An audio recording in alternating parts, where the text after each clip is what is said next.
Ujutro su pola 5. A ja, koliko je bilo, pola 5?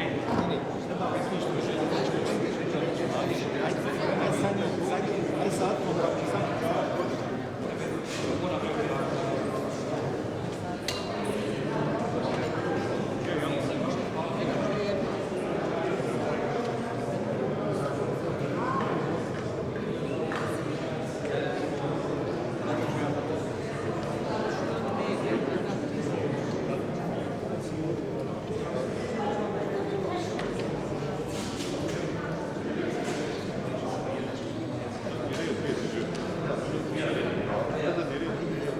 čekaj.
Uvažene ekscelencije, predstavnici akademske i stručne zajednice u Bosni i Hercegovini, predstavnici udruženja koji djeluju na teritoriji Bosne i Hercegovine, predstavnici medija, uvaženi panelisti današnjeg međunarodnog skupa, dragi gosti.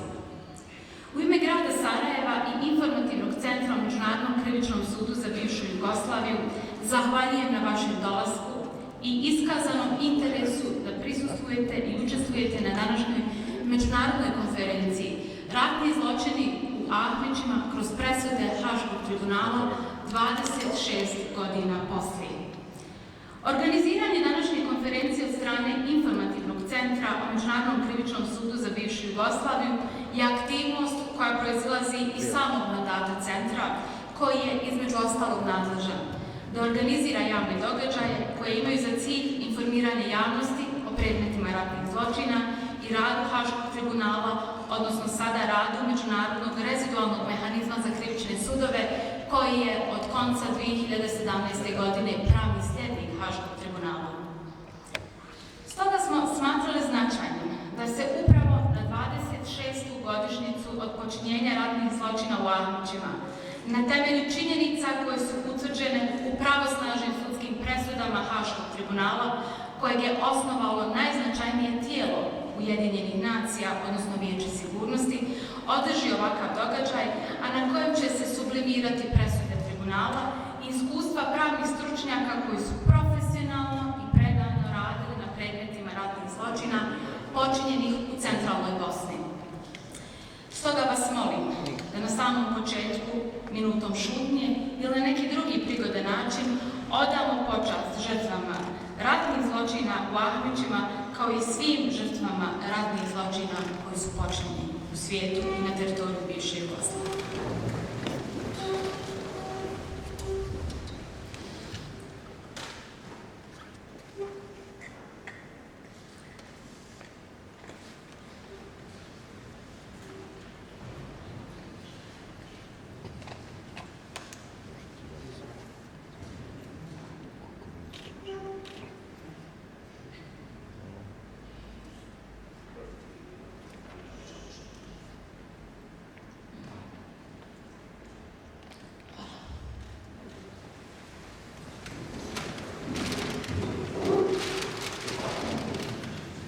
Otvaranje i rad centra, koji je nastao na temelju saradnje, odnosno memoranduma o razumijevanju koji je grad Sarajevo potpisao sa Haškim tribunalom, a sada u pravnom odnosu sa mehanizmom kao pravnim sljednikom Haškog tribunala, prevashodno je rezultat zalaganja i napora administracije grada Sarajeva, stoga mi je na samom početku zadovoljstvo najaviti i pozvati uvaženog zamjenika gradonačelnika grada Sarajeva, gospodina Ivicu Šarića, da se obrati. Gospodine Šarić, izvolite.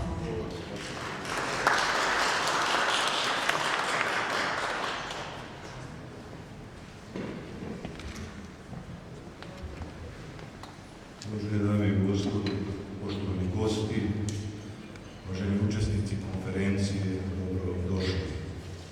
Srdačno vas pozdravljam u ime uprave grada Sarajeva i svoje osobno iz ovog prelijepog zdanja gradske vijećnice, simbola uništenja i ponovnog ustizanja, u kojem od 23. maja 2018. godine djeluje informativni centar o Međunarodnom krivičnom sudu za bivšu Jugoslaviju, koji ima ogroman značaj ne samo za ovu regiju, nego i cijeli svijet. Mandat centra je da pruži javnosti ažuran, direktan i siguran elektronski pristup svim javno dostupnim spisima Haškog tribunala i arhivskom materijalu sadržanom u online bazama podataka centra. Na njegovom otvaranju je rečeno: centar treba da živi kao jedinstveno mjesto u ovom dijelu Europe na kojem će se vršiti akademska istraživanja ratnih zločina sa pravnog, historijskog, sociološkog, filozofskog, politološkog i psihološkog aspekta. Neka sadržaj i aktivnosti ovoga centra budu podsjetnik svima, a posebno onima koji su zločine počinili, koji su politički ili moralno odgovorni za ta nedjela, a ipak poriču da su uopće počinjena ili ih pokušavaju opravdati ili glorificirati zločince, negirajući sudski utvrđene činjenice, te tako i dan danas još uvijek prizivaju dugove prošlosti. Zato je svaka aktivnost kao ova današnja konferencija u informativnom centru Međunarodnog krivičnog suda za bivšu Jugoslaviju korak po korak bliže istini, pravdi, suočavanju sa prošlošću i izgradnji mira i povjerenja. Koristim priliku da se zahvalim rukovodstvu i osoblju Haškog tribunala, svim prijateljima grada koji su dali doprinos uspostavi informativnog centra kao i donatorima.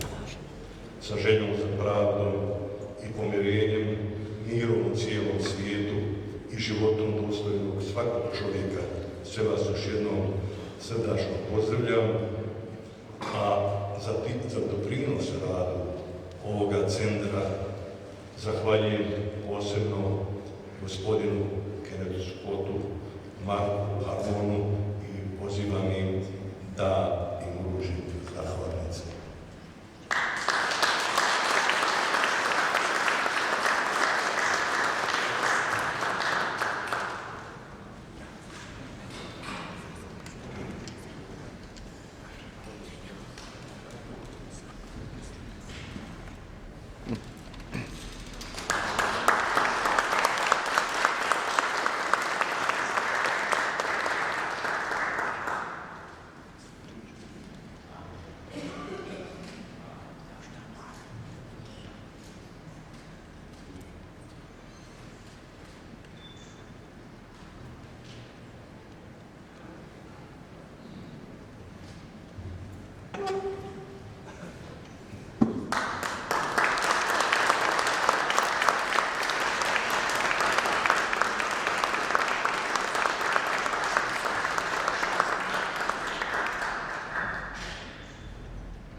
je naš centar, mogu ponosno reći, bogatiji za još 2 nova prijatelja, a ti prijatelji su između ostalog i stručnjaci i ljudi koji su radili na predmetima Haškog tribunala, koji su zaslužni za prikupljanje dokazne građe i koji su zaslužni da danas imamo istinu utvrđenu u činjenicama i presudama Haškog tribunala. Zaista mi je srce puno i ja vas molim još jednom aplauz za naše nove prijatelje.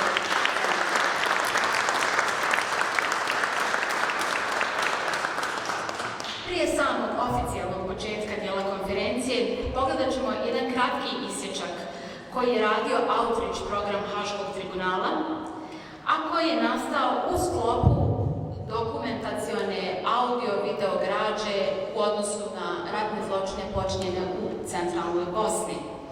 Kompletan dokumentarni film Ratni zločini u centralnoj Bosni koji sadrži prikaze dijelova suđenja, svjedočanstva, originalne snimke kao i dijelove korištenog dokaznog materijala dostupan je u online bazi tribunala.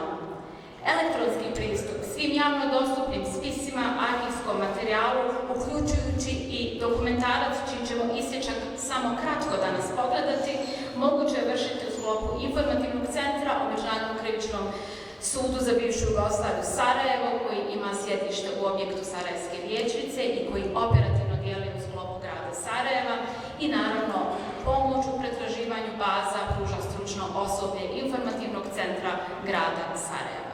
Sada ćemo pogledati kratki isječak iz dokumentarca Centralna Bosna.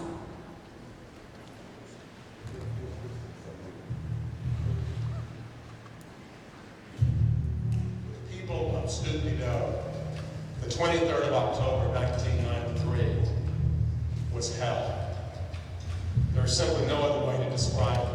On that day, the village of Stupnido became a blazing inferno of death and destruction. The sounds of gunfire, shelling, and explosions were later replaced by the sounds of women and children, and indeed, I am sure, grown men crying.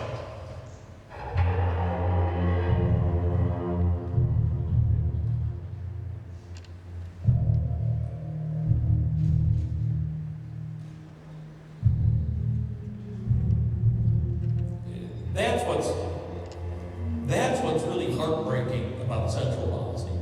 I mean, the whole war everywhere in Bosnia, everywhere in the former Yugoslavia was unnecessary and could have been avoided, but nowhere more than Central Bosnia.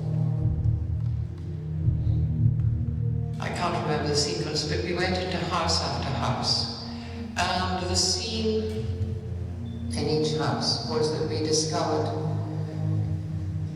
dead people, sometimes one, sometimes two.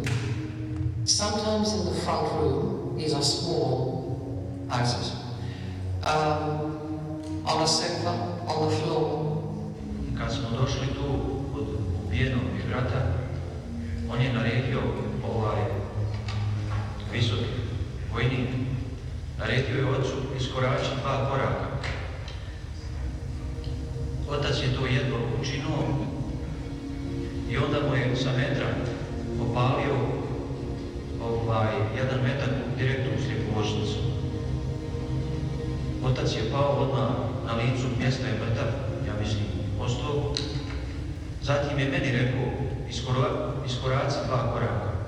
Ja sam ga poslušao, iskoracio sam, sa lijeve strane je isto u meni, sa metra opalio metak mi je ovdje ušao, a ovdje je izašao.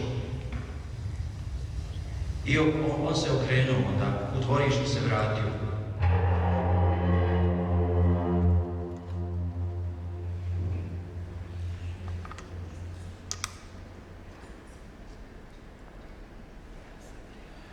Kompletan dokumentarni film Zločini u Srednjoj Bosni, kao što sam rekla, možete pogledati na zvaničnoj stranici Haškog tribunala, odnosno mehanizmovim prostorijama informativnog centra. O pravnom i historijskom kontekstu, procesuiranju pred Haškim tribunalom govorit ćemo na današnjoj konferenciji koju će moderirati gospođa Dženana Karul-Druško sa uvaženim panelistima. Gospodinom Kennethom Scottom, gospodinom Markom Harmonom, bivšim tužiocima Haškog tribunala i gospodinom Ivom Komšićem, koji je trenutno u funkciji predsjednika savjeta gradonačelnika za informativni centar i koji je bio član ratnog predsjedništva Republike Bosne i Hercegovine u datom istorijskom kontekstu zločina u momentima kada su počinjeni na području Srednje Bosne i Ahmića.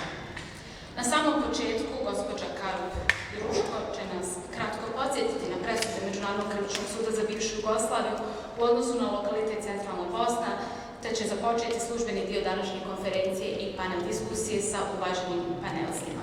U ime Informativnog centra ja vam se zahvaljujem i dajem riječ gospođi Karup Druško. Izvolite. Hvala gospođi Nevenović Ivanović. Imam potrebu da se zahvalim centru koji je organizirao današnji skup. Prije nego što pročitam ovaj uvodni dio kako bih vas podsjetila šta je presuđeno u Haškom tribunalu, želim bih podsjetiti na tri stvari veoma važne za sve nas. Vidimo se tu danas i neki predstavnici diplomatskog kora, da zaboravimo da nije bilo predstavnika međunarodne zajednice, da nije bilo zemalja pa i stalnih članica Vijeća sigurnosti, da mi nikad ne bismo imali međunarodni tribunal, nikad ne bi uopće došli do situacije da se utvrđuje šta je to bilo u Bosni i Hercegovini, koji su to zločini počinjeni i da optuženi budu osuđeni za sva zlodela koja su radili. Posebno bih želela pozdraviti predsjednike udruženja koji su danas sa nama, posebno udruženja koja su pomogla da danas sa nama budu gospodin Mark Harmon i gospodin Kenneth Scott. Žao mi je što nismo imali više prilike da pratimo njihov rad, ali ja kao novinar koji je pratio godinama rad Haškog tribunala, mogu vam reći da su njihovi nastupi u Haškom tribunalu bili briljantni, da su mi ponekad izgledali kao nastupi dobrih momaka u američkim filmovima koji se bore za istinu i za pravdu i danas mogu odgovorno reći da smo mi veoma sretni što smo imali ljude kao što su Mark Harmon i Kenneth Scott da se bore za naše pravdu.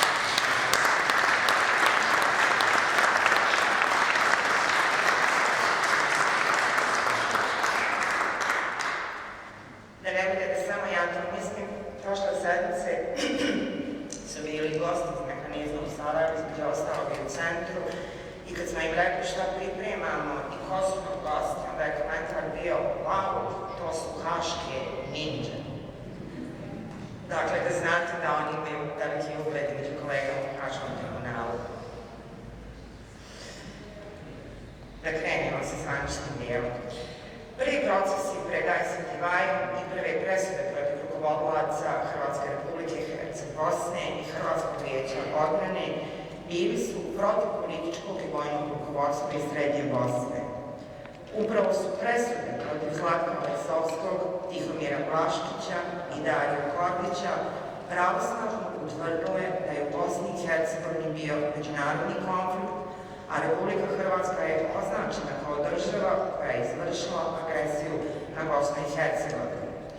Nakon toga presuda protiv Vinka Martinovića Štele, Mladena Nalativića Tute, kao i Jadranka Prlića i drugih, dodatno je sudski potvrđena uloga Hrvatske u ratu u Bosni i Hercegovini, a u slučaju Jadranka Prlića potvrđen je i UZP u kome su učestvovali Franjo Tuđman, Gojko Šušak i Janko Bobetka. U dijelu presude koje je čitao sudija pri izricanju presude Vlaškiću, pomenuo je sledeće zaključke vijeća. 16. april 1993. godine. Ahmić. Riječ je o selu u kome veliku većinu stanovništva čine muslimani, koje je bilo na glasu kao mjesto gdje se muslimanska vjera intenzivno živi i podučava i gdje je upravo obnovljena najveća džamija. Selo se nalazi u brdu, iznad glavne ceste Busovača-Vitez, ali na izvjesnoj udaljenosti od ceste i u njemu nije bilo muslimanske vojske.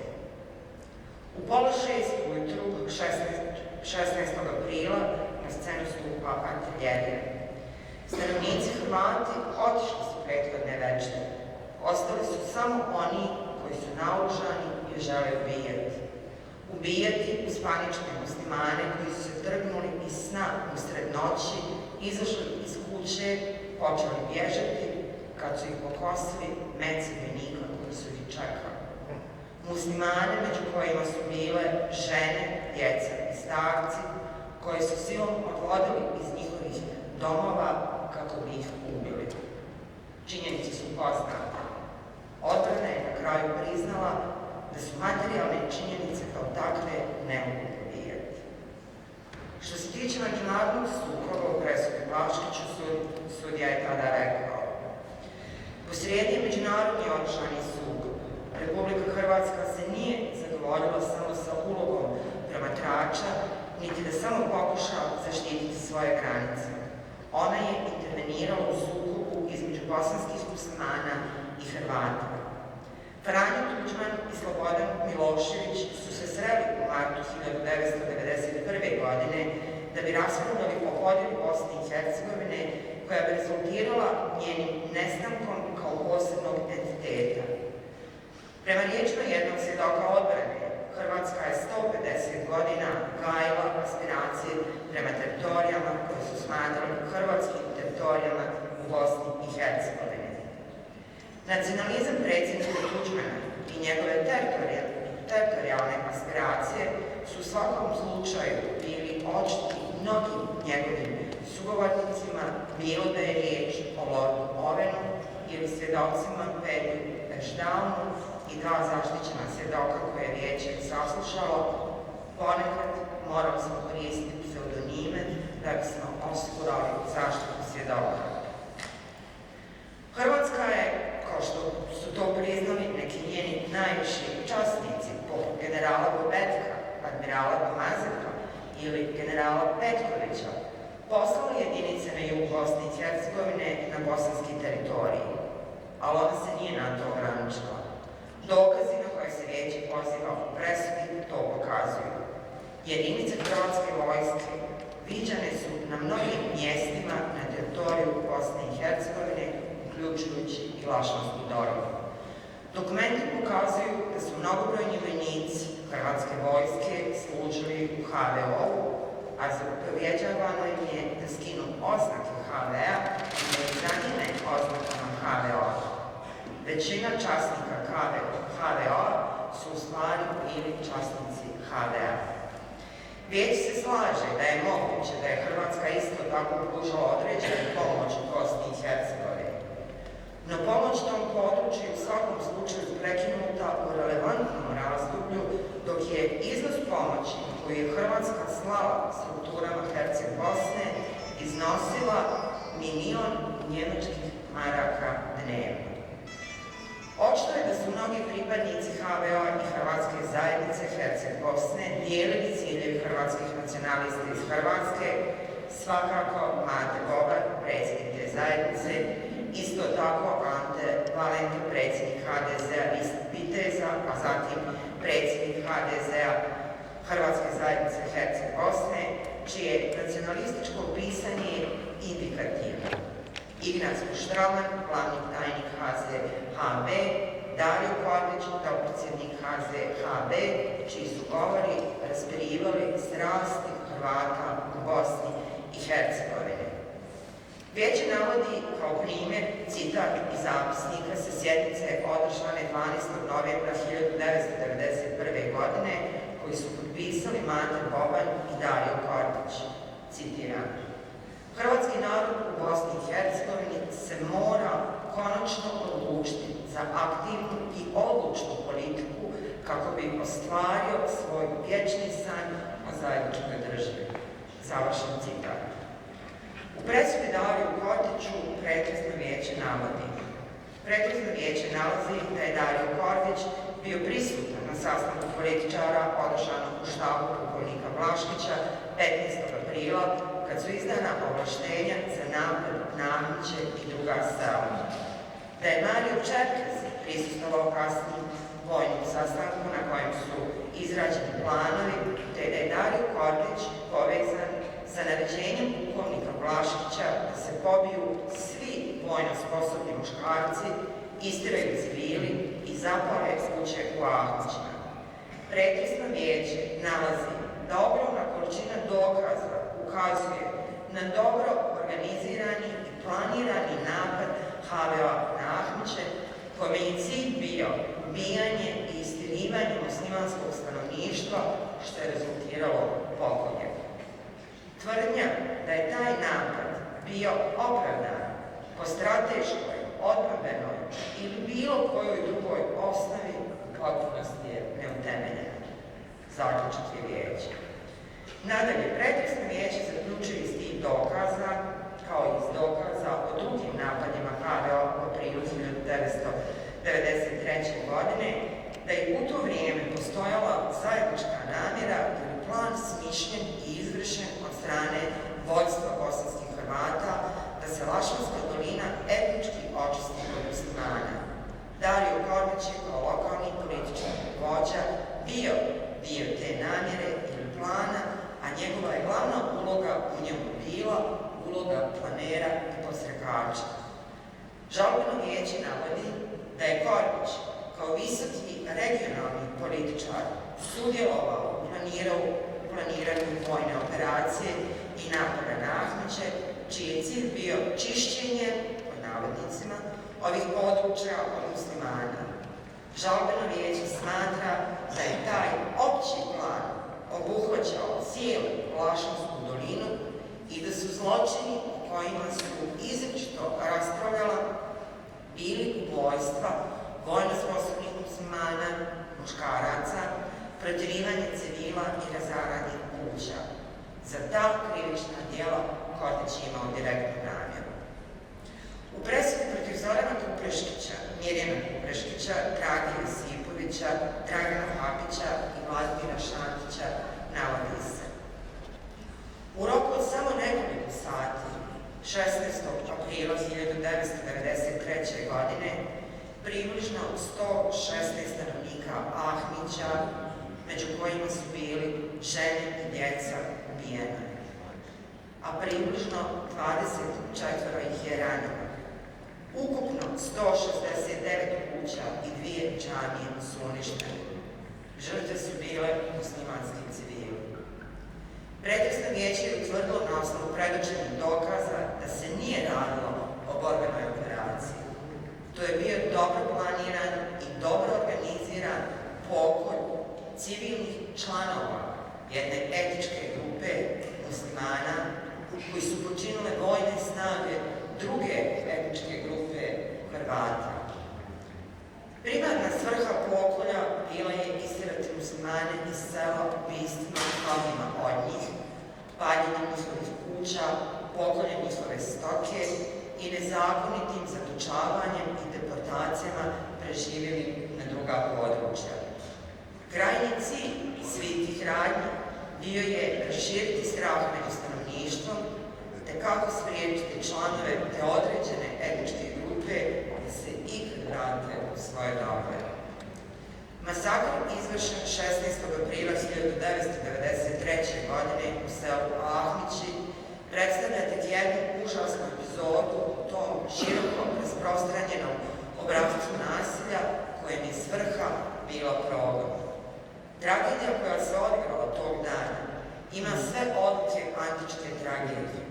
Kao prvo, odlikovala se jedinstvom vremena, prostora i radnje. Ubijanje, ranjavanje i paljevina izvršeni su na istom području u razdoblju od nekoliko sati. Izvršile su ih relativno male grupe pripadnika vojnih snaga bosanskih Srba, HVO i specijalnih jedinica Hrvatske vojne policije, takozvanih džokera. U nekoliko mjeseci, koliko je trajao ovaj sudski postupak, vidjeli smo pred sobom, navodi pretresno vijeće, kroz priče žrtava i preživjelih veliku tragediju. Baš kao i antičkim tragedijama u kojima se zlodjela nikad ne prikazuju, već ih prepričavaju glumci, brojni su svjedoci pred pretresnim vijećem opisali ljudske tragedije koje su snašle tolike obične stanovnike tog malog sela. Bez sumnje, ono što se dogodilo 16. aprila u Ahmićima ostaće zapisano u historiji kao jedan od najstrašnijih primjera nečovječnosti čovjeka prema čovjeku.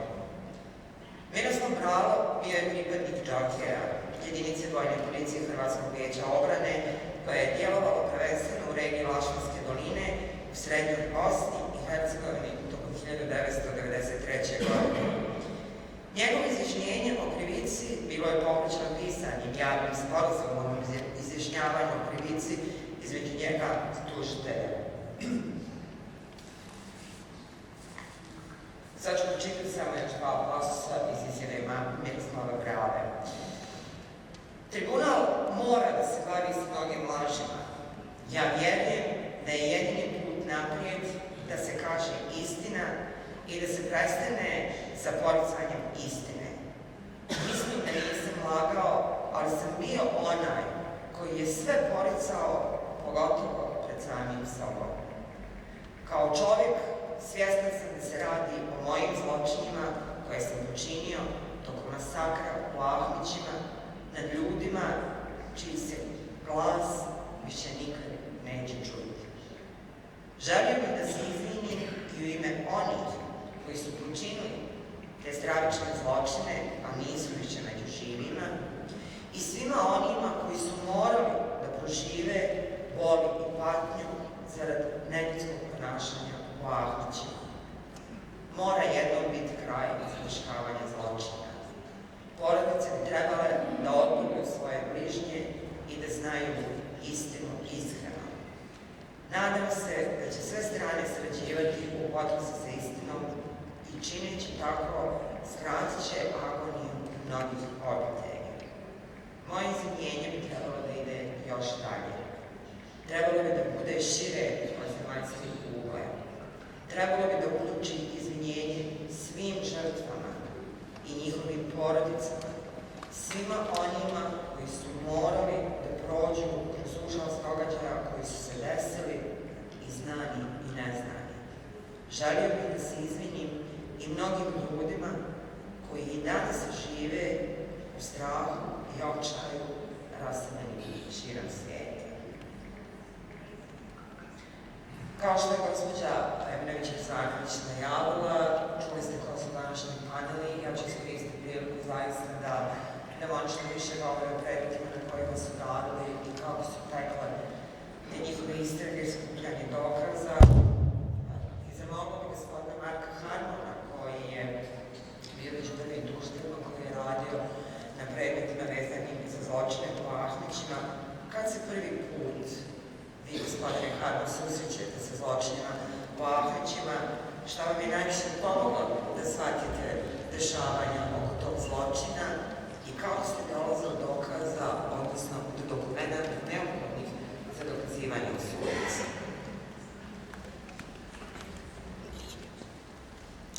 Before I answer your questions, let me say to the audience, extend my warm greetings to the audience and to my co-panelist, Ken Scott, my friend for many years at the tribunal, and Mr. Kolsich, whom I met today and did heroic things in the course of the war. So, and to my friends in the audience who are members of victim associations, people who were witnesses in the Amici case, and to the general public who is interested in this material, I salute you. And so now I will try to answer your questions. The first question was, when was I aware of the crimes in Amici? The crimes in Amici took place on April 16, 1993. I arrived at the tribunal as a prosecutor in probably August or October of 1994. It's been 25 years since I arrived, but I don't remember the exact date. But I was aware of the crimes in Amici immediately upon my arrival, although the case wasn't assigned to me. I was assigned to investigate cases in Croatia where Croatian soldiers or paramilitaries committed crimes against Bosnian Serbs. Vlasic was indicted in, let me find the date. He was indicted in 95, 96. The case had been assigned to my office neighbor, Eric Osberg, a Swedish prosecutor. And Eric led the investigation at the early stages. And Eric and I were quite close, and we would talk about each other's cases. So I became aware of Amici and the crimes of Amici through osmosis and through general being in close quarters with my colleagues. Eric left the tribunal, and I was assigned to the Vlasic case. So I continued the investigation and I had excellent lawyers assisting me, working with me, Craig Kehoe, Andrew Cayley, and so the investigations continued after Eric left, and the trial started on the 24th of June, 1997, and lasted a little over 2 years. During that time, the investigations continued. Now, I think your next question was, how did you make a picture of the events in Amici?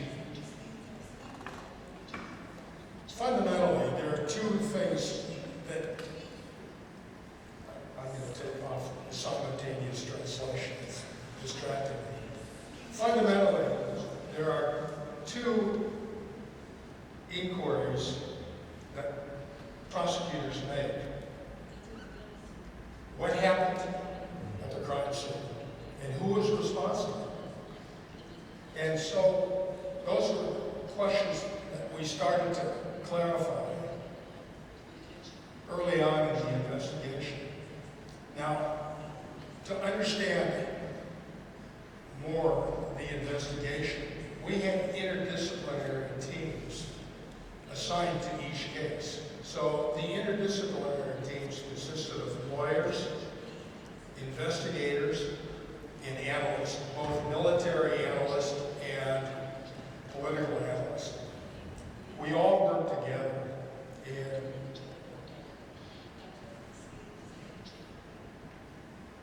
one of the things we had to do was identify sources of information or potential evidence.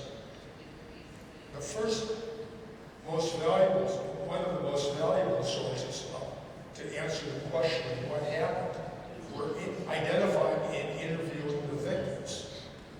It was hard work, and it was difficult for both the victims and the investigators and the lawyers. Two, the second bit of evidence we had to, source of evidence, was third-party witnesses. It so happened in Amici, the Cheshire Regiment of the British Armed Forces was located in Novi Bila. It was their area of responsibility. So we identified all the soldiers in the Cheshire Regiment. The Cheshire Regiment sent Colonel Bob Stewart was the commander. And once the atrocities started, he sent his men out into the field. And they went around in their armored personnel carriers, their warrior tanks. And we interviewed all of them to paint a picture of what happened. I should also say, the third source of evidence for us was documentary evidence. The British battalion made daily situation reports, and so they had been there for many months before the atrocities on the 16th of April took place. And we were able to access those situation reports. We also had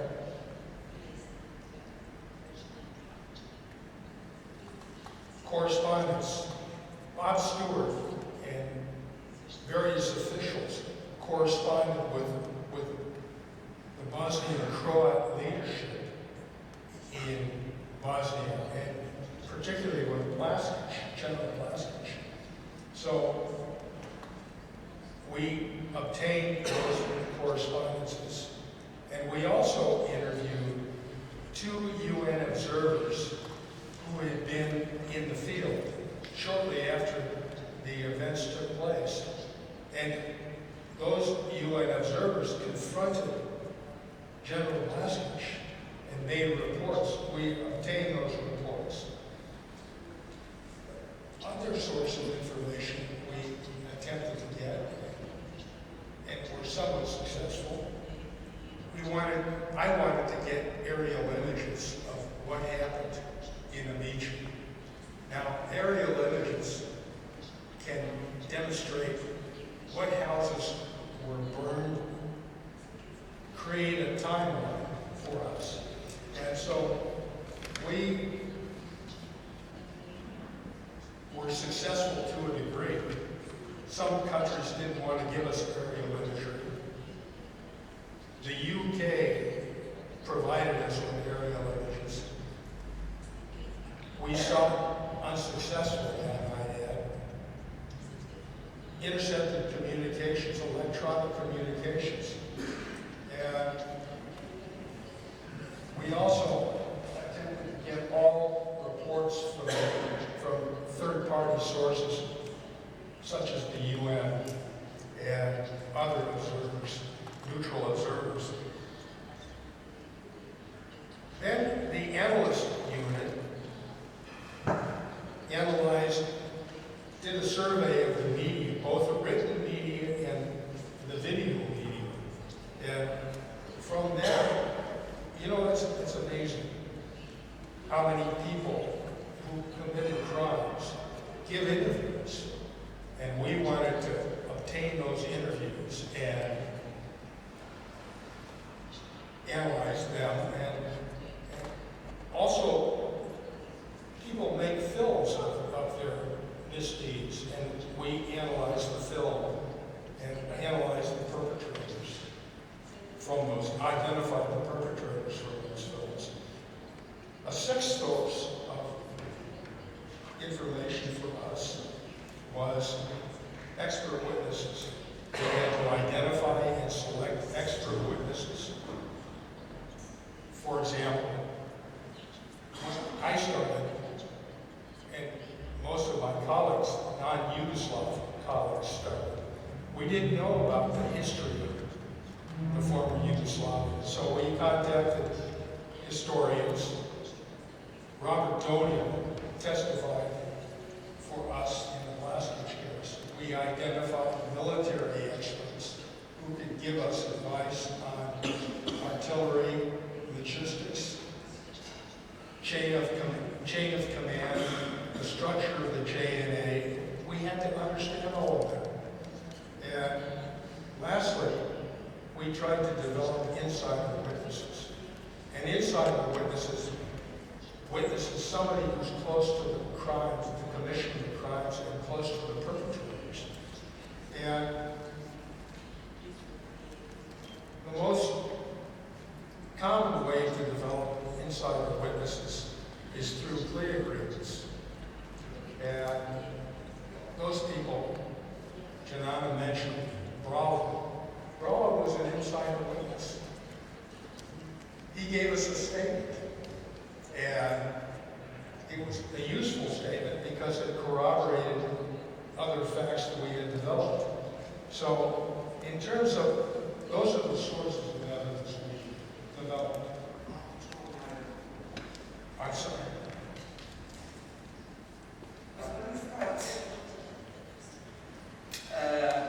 Uvijek sam pomenula presudu Kordiću, vi ste naveli upravo na tome predmetu, Kordića presudu za sve. Kojim ste dokazima, kako ste dokazali sve to? Možete vam malo pomoći objasniti kako je to izgledalo. Thank you very much for the question. And I just want, before I answer the question, to join Mr. Martin in expressing my thanks to the organizers of this event, to all of you for being here. It's a real privilege to be able to share this time with you, and hopefully for all of us to continue to remember what happened in Amici and other places, and to do whatever we can to ensure that it doesn't happen again. Thank you very much for the award. I'm very kind of the award that was given. It's very good to see my friend, Mr. Komsis. We've met several times before in the course of my work at the ICTY, so it's good to see you again. If I could just have another minute to say a bit more, just in terms of what brings us here today. As I thought about coming here today and speaking to you, it took me back to some of the things I said during the trial of the Purge case. And it seemed to me that some of those things, a few of those things might be very relevant today. Especially as I've been here the last few days and talking to many people. I get the sense that people are concerned with what's happening now. And it makes me sad and angry if we are not going in the right direction. But let me just share with you a thought or two before I come back and answer a specific question. During the trial, I mentioned from the closing argument, a statement that's always been a great deal to me, a statement by President John Kennedy in a speech at American University in June 1963. World peace, like community, does not require that each man love his neighbor. It requires only that they live together in mutual tolerance, submitting their disputes to a just and peaceful settlement.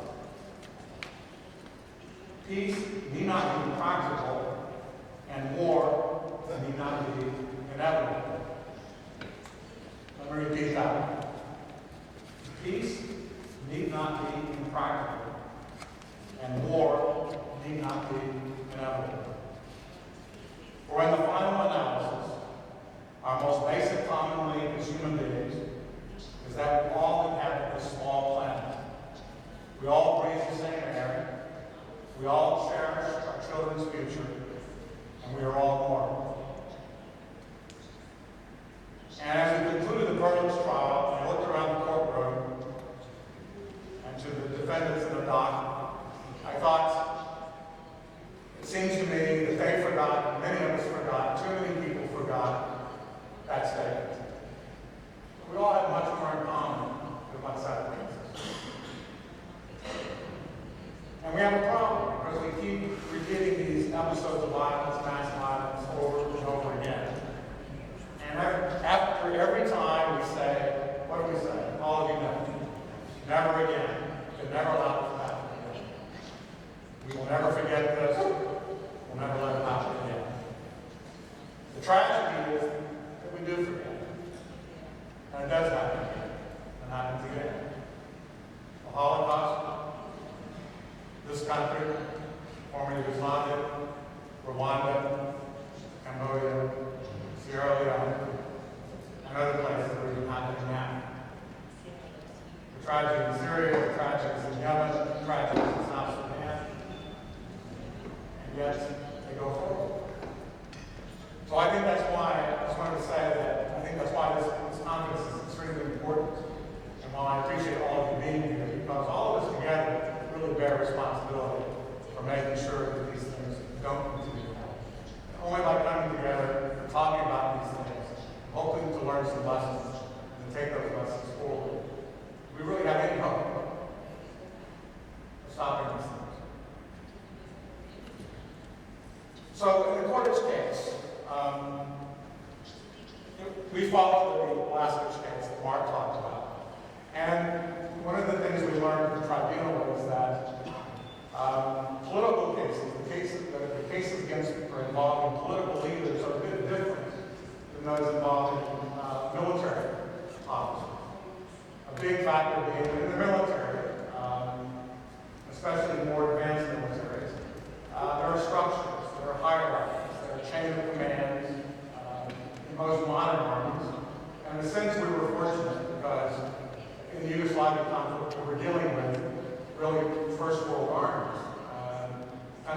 The armies of the former Yugoslavia, of course, it was part of the Warsaw Pact. There was Russian military doctrine, practices, everything was documented. Orders go down, reports go up. There's a chain of command. There's the concept of command responsibility, etc. So, not that it's easy by any means, but trying a senior military officer, a colonel or general is one thing. Then you try to do that on the political arena, you don't have the same formalized doctrine, you don't have the same formalized structures. That was the case with Robert Porter. At least formally, at least officially, he did not have a military rank, although some people sometimes refer to him as colonel Porter. So it's then you're looking at internal policies. You're looking at statements by the political party, by the HDZ, by their platforms, by minute records of meetings, of what they were saying, and the policies that they were carrying out. In furtherance of the crimes that were happening on the ground, but not only in furtherance of it, instigating, promoting, encouraging. And so, even more so in the Cordish case, we began to have more access to some land, including the stories itself. And that proved entirely extremely important, the documentary evidence, and especially obviously witnesses.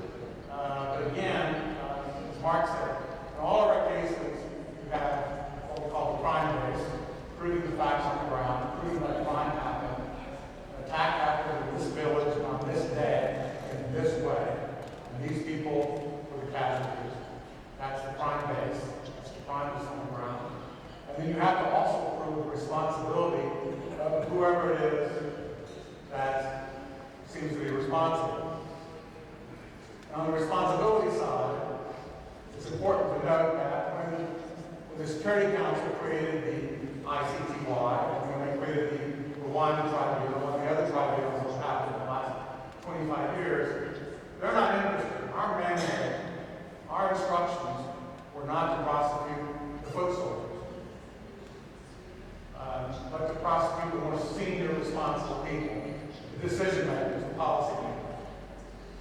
And that becomes an additional challenge because you're no longer just trying to prove the responsibility of the individual soldier who pulled the trigger or who burned down a Muslim house or who dynamited a minaret. But you're looking at the political leaders as well. In the Cordish case, he was still fairly close to Iran. He was based in Vukovar. And the things that were happening were just a short distance away. And clearly he knew and had to know what was happening. He was actively involved in planning, discussions, reporting what was going on. So that was the additional part of the Cordish case. The political side, the policy side, we had to prove. And maybe someone will talk more about the documents, the taste of the documents, that was a little more fun.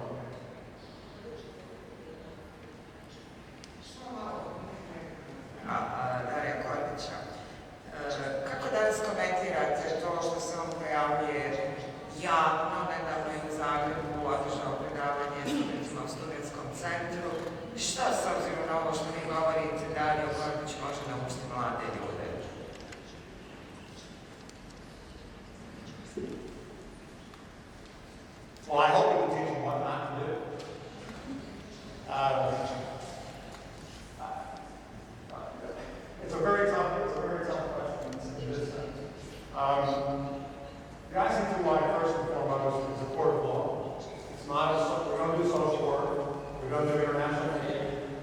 investigate and prosecute criminal cases.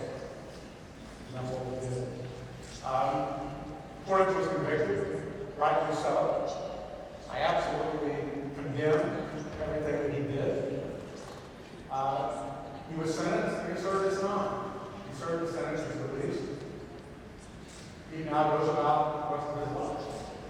And I suppose he has the right to express his opinions, however unacceptable to me that they are. But it's incumbent on all of us, everyone in this room, to respond to that and say this is not acceptable.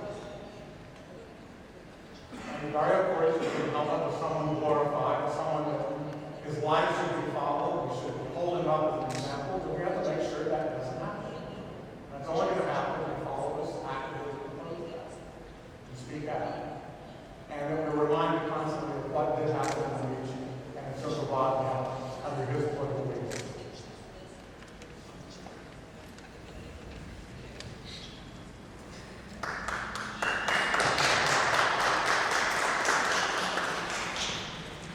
Profesore Komšiću, plaću sam ovdje, čuli smo kako je tako dokazivanje u Hagu, kako su prikupljani dokazi, da nam vi s obzirom na vaše veliko znanje, činjenicu da ste bili svjedokom svih tih događaja, ispričate šta je to što je dovelo do toga da se tako stravičan zločin počini kao Vlahović. A da, profesor je zamolio pripremljene prezentaciju, zbog toga će sa govornice. Ja moram sa ove pozicije, jer sam pripremio jednu prezentaciju iz koje će biti, ja mislim, jasno. Ovo što ću ja govoriti, ove kartiće, one su bodljivije mnogo od mene samog. Ovdje smo mi čuli riječi Johna Kennedya. Ken Scott je citirao Kennedyja koji kaže da ljudi se ne moraju voliti, a da mogu živjeti zajedno, da se mogu poštovati, tolerirati i tako dalje. Naša tragedija u Ahmićima je utoliko veća što su se naši ljudi volili. Nisu naši ljudi se trpili po svaku cijenu i tako živjeli jedni s drugim. Ljudi su se volili. Ovi danas koji govori da to nije tačno, oni nas lažu, a mi imamo pamćenje. Ja ću posjetiti jedan statistički broj koji je istinit. Preko 30% brakova u Bosni i Hercegovini bilo je etnički izmješteni. A brakovi su svi zasnovani na ljubavi. Danas izgleda da nisu očas ovi došli na vas. I to su promijenili. Utoliko je ovo pitanje zanimljivije. Kako to da se mogu desiti, Ahmić? Uvijek kad razmišljamo o zločinima koji su desili u ovim prilikama ovakvih, kad se posjećamo toga, neizbježno je pitanje kako ljudi mogu ubiti potpuno nevine ljudi, van vojnog konteksta, van vojnih operacija i tako dalje. Pa tamo su ubijene bebe, ubijeni ljudi potpuno nepokretni koji su imali preko 80 godina. Civili, žene, ni za koga oni nisu predstavljali opasnost. Čini se kao da na to pitanje nema odgovora, jer morali bismo ići duboko u psihu, zločinačku svijest, zločinački um, da bismo odgovorili na to pitanje. Imamo površne odgovore. I ja sam te površne odgovore ovdje htio vama prikazati. Pazite, 90. godina sudbina Bosne i Hercegovine nakon raspada Jugoslavije se rješava na različitim razinama. Imamo unutarnju razinu, ali ona je vojna. Sudbina Bosne i Hercegovine se rješava vojnom silom, vojnim operacijama. nacija, vojsku. Imamo drugu razinu, vanjsku, međunarodnu. Sudbina Bosne i Hercegovine se rješava u međunarodnim mirovnim pregovorima. Dakle, u pregovorima o miru u Bosni i Hercegovini koji se vode na međunarodnom planu.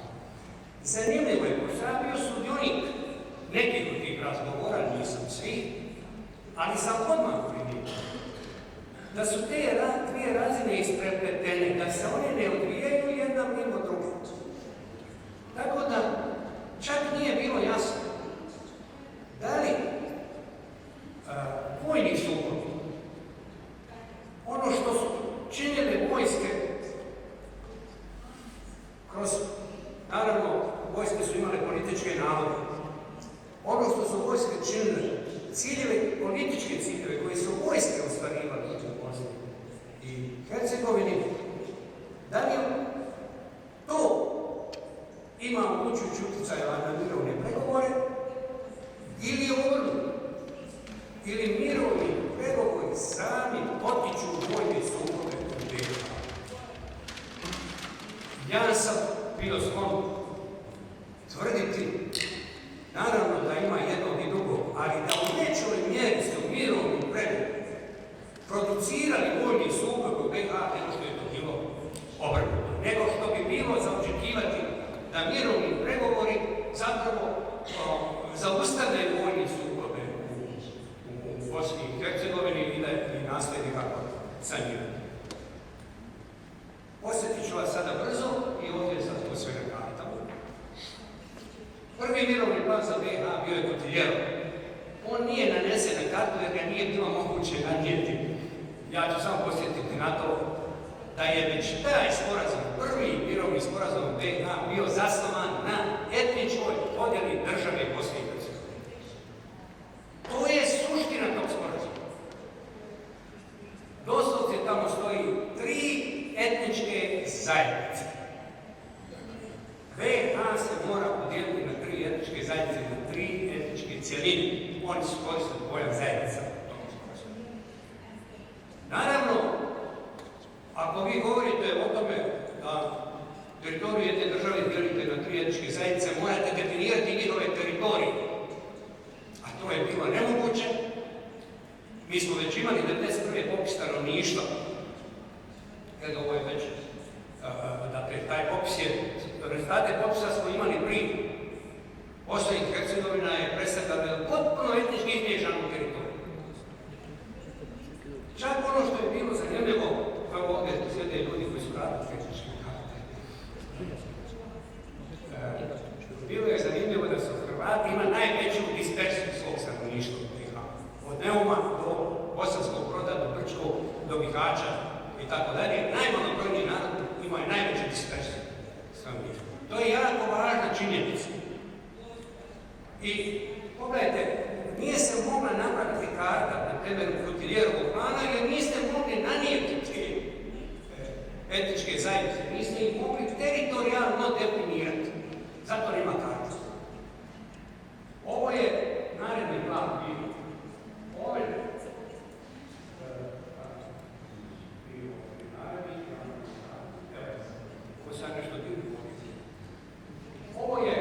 Ovo je već sovremeni plan. On je bio sljedeći. Poznat je kao podjela Bosne i Hercegovine na etničke provincije. Odnosno, bolje reći na provincije, da ja malo ne pretjerujem sad u tome. Zašto provincije? Pogledajte, prava boja su hrvatske provincije, crvena su srpske, zelena su bošnjačke. Tada u žargonu je bilo muslimansko pisano verzijsko. Dakle, ovo zelene bošnjačke. Žuto su bile neutralne zone, neutralne specijalni status. Sarajevo je imao specijalni status. One su bile multietničke, kad pogledate samo kartu, pogledate sad kako to izgleda, pogledate provinciju 8, provinciju 10. Velike. Koje su hrvatske. One su multietničke. Pazite, u tim pogledate, to zamjeri potpuno u srednju Bosnu, a 10, 8 obuhvaća i Bosna, i cijelu Hercegovinu, i desnu i lijevu Neretve i tako dalje. Svi su govorili da je jedan najbolji planova, da je šteta što se ovo nije usvojio. Ja sam uvijek imao negativan stav prema ovom planu, tada nisam sudjelovao u pregovorima, pa nisam ga mogao javno izreći. Ovaj plan je aktivirao rat u Bosni i Hercegovini. Ovaj plan je aktivirao sukob između Hrvata i Bošnjaka, odnosno Armije i HVO, jer u tom planu je pisalo ovo, pazite, jedna klauzula, kao usput. U svim provincijama formirane vojske će biti počinjene onoj vojsci čiji je narod većina u toj provinciji. Dakle, u ovim provincijama svim, koliko je god naroda živjelo, drugi naroda živjelo u području crveno označeno, morali su se učiniti vojsci. Karađićevo je Rosnovačevo, u zeleno također formirano Armije BiH, postoji u teritorijalnu obranu jer Pripava, jer ja mislim da je bila teritorijalna obrana. I sada u ovom glavnom području, hrvatskom području, trebalo je učiniti sve Bošnjake koji su već bili u HVO sastavu. Trebalo je sve učiniti, jer ako su imali zasebne jedinice, trebalo je te jedinice učiniti komandi HVO. Tadašnji ministar obrane Božo Krajić, bio je ministar obrane Hercegovine, on je odmah iznad nalog počinavanja i odmah je počeo sud. Dakle, sam Goran je inicirao na sudu. Sljedeća. Pogledajte sad. Sukobi su krenuli i sad imate te dvije razine koje se stavno sprepliču. Imamo sukobima, se pokušava dobiti teritorija, a sa zelenim stolom u međunarodnim pregovorima se to nastoji legalizirati ili čak poticati, jer onako kako su pregovori rekli. Ovo je strategijski plan u ovim pregovorima sam javno sudjelovao. Pogledajte sad. I ovaj plan, naravno, kao i ovaj prethodni, je zasnovan na etničkoj podjeli Bosne. Dakle, želi se etnička podjela BiH, to je plan poznat kao Bosna i Hercegovina je unija tri republike, koje zapravo te tri republike su praktički etničke države Bosne i Hercegovine. Pogledajte sad će nam doći klima Ahmić. Pogledajte područje Srednje Bosne, pogledajte onaj plani dio koji ulazi ovdje u Srednju Bosnu. To je područje Viteza, Rusovače, Novog Travnika, Zvornice, Preševa i Krškovice. Ovo su zahtjevi. Ovo je zahtjev koji je tražila Herceg-Bosna, odnosno Franjo Tuđman. Tražio da to pripada Herceg-Bosna. Cijelo ovo pravo područje, onda je u Posavini nema Posavini, naravno, jer je Tuđman prodao Posavinu ranije u Moševiću. Imate Oraže i dodate Oraše se još branilo, još je vojska tamo bila, Đuro Matuzović nije htio da se povuče, bez obzira što je Žužak insistirao da se povuče odatle, čovjek je izdržao do kraja. I moram vam reći, pregovorno objektivnih smetnja, dobro da nisu, ono što kažu njegovi smanjili, jer je zaista kada smetnja. A ovaj drugi flav je bio, on je već bio predan i ušao. I dajte sad, možda previše pričamo, ovo se prevodi, previše ušao. Ja neću blizu da nemam gledajte sad Srednju Bosnu. Pogledajte sad to. To je takozvani, ja sad reći, hrvatski zahtjev. Ovdje je, evo sad je ovdje bolje vidljivo. Hrvatski zahtjev, vidite gdje je ostalo to u središtu Srednje Bosne i to je stalni problem bio u pregovorima. Gledajte, da ono bijelo nije ostalo onako bijelo, Bosna bi bila podijeljena država. Tuđman je čekao da armija uđe u to područje i da to zauzme, jer je to njemu u pregovorima bio veliki teret. Ostalo zapadna Hercegovina, on bi se s tim pomirio i Bosna bi se podijelila. Problem je bio što u tom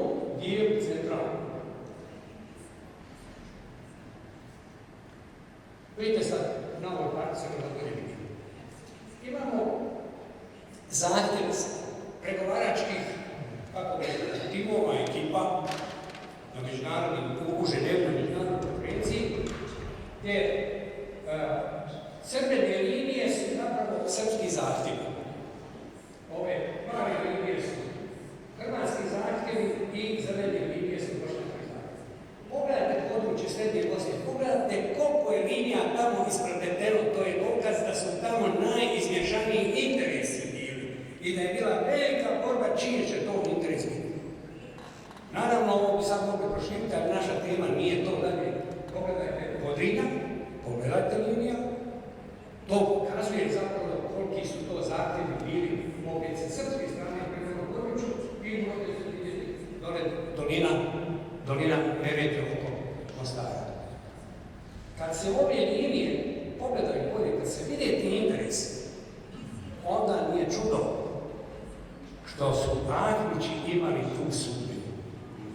Oni su se našli u centru sukobljenih interesa. Oblikovni koji znamo geografiju, Ahmići su na putu između Busovače i Viteza. I to je bio problem, jer je HVO htio da spoji to, da napravi jednu cjelovitu nacionalnu hrvatsku teritoriju. Iz tog područja je trebalo eliminirati Bošnjake, i zato je nije bilo važno isto civili, isto vojnici i tako dalje. Oni su morali da zauzmu, htjeli su da zauzmu, morali po navodnicima, da zauzmu tu komunikaciju i da imaju tu cjelovitu teritoriju koja je išla od Busovače preko Ahmića do Viteza,